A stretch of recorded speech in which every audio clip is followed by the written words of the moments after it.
Welcome to 6.3.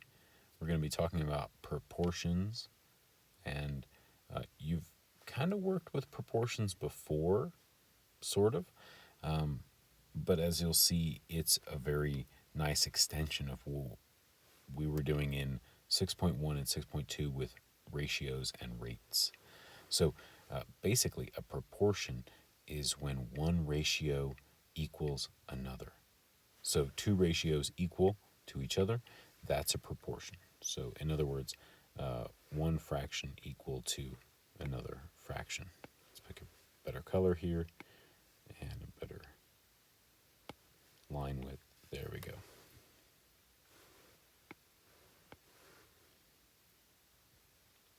And so each of the four numbers in a proportion is called a term of the proportion. And each term, right, the first, second, third, and fourth, also has a role to play. And so in the proportion,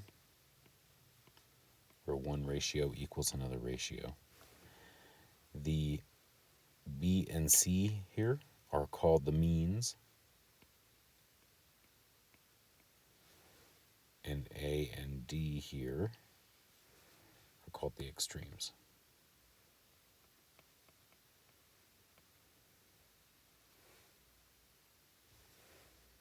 And you won't really have to remember the names, means and extremes, so much as remember this relationship, this diagonal relationship here is going to be pretty important for us. So the fundamental property of proportions is this idea of the cross products. It says that if A divided by B equals C divided by D, if this is true, then A times D equals B times C. In other words, the product of the means and the product of the extremes are equal. And these are called cross products because they form a cross or an X rather. So we can test this, right? We can test this pretty quickly by looking at an example here. So here's A, which says that 3/4 equals 6/8. Now let's just visually inspect this. Is this true? 3/4 and 6/8.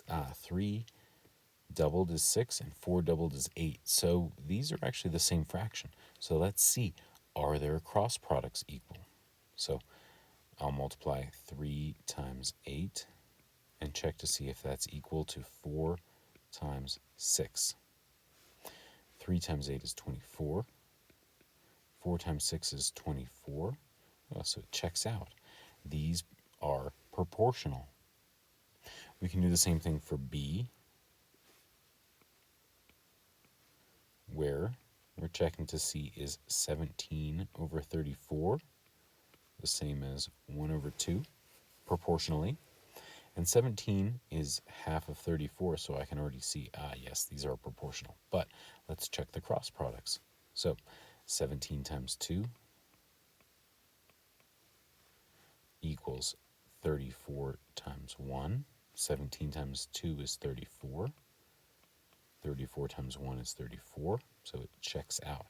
This is proportional. Now, we can extend that property to then solve for an unknown, a variable. So let's have a look at this problem right here. It says 5 divided by y equals 10 divided by 13. So what I can do is I can say, well, I've got a proportion here because I have one ratio equal to another ratio. So I can identify the cross products and set those cross products equal to one another. So I'm multiplying diagonally. 5 times 13 equals y times 10. Now I can simplify a little bit. 5 times 13 is 65. Y times 10 is 10y. Now I can solve for y. I can divide both sides by 10. 65 divided by 10 is 6.5. And 10 divided by 10 is 1. Y. So y in this original problem was 6.5. And if we plug it back in and we multiply the cross products, we could check to see if the math checks out. Let's do another one. N over 3 equals 0.4 over 8.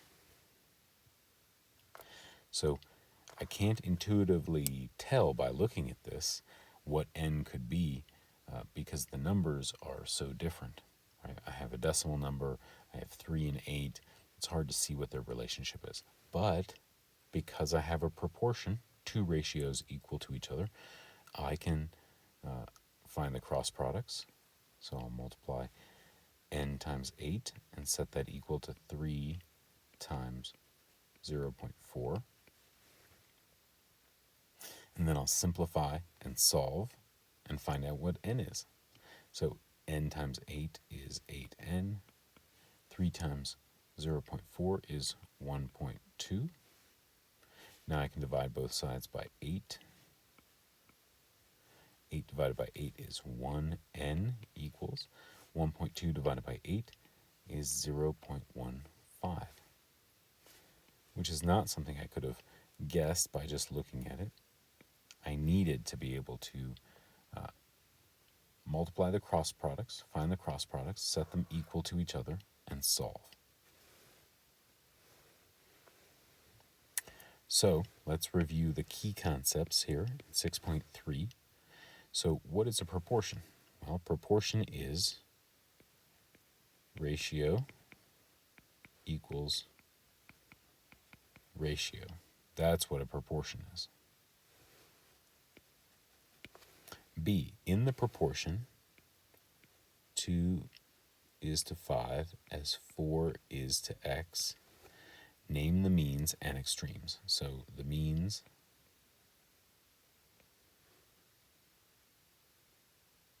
are 5 and 4, and the extremes are 2 and x. C, state the fundamental of property of proportions in words and in symbols. So in words, it says that cross products of a proportion are equal. And in symbols, that says A is to B, SC is to D, then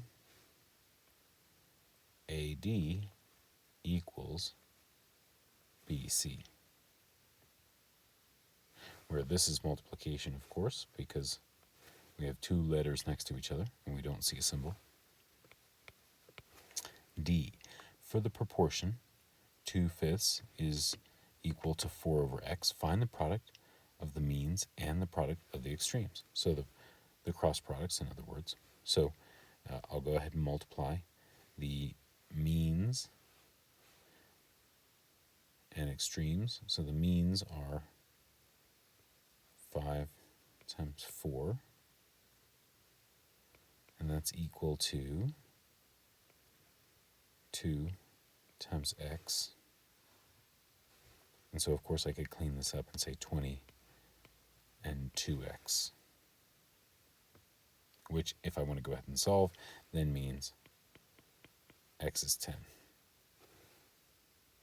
And I might have been able to tell that just by looking here, because 2 doubled is 4, so 5 doubled, right, would be 10 to keep this proportional, to keep this equivalent and equal.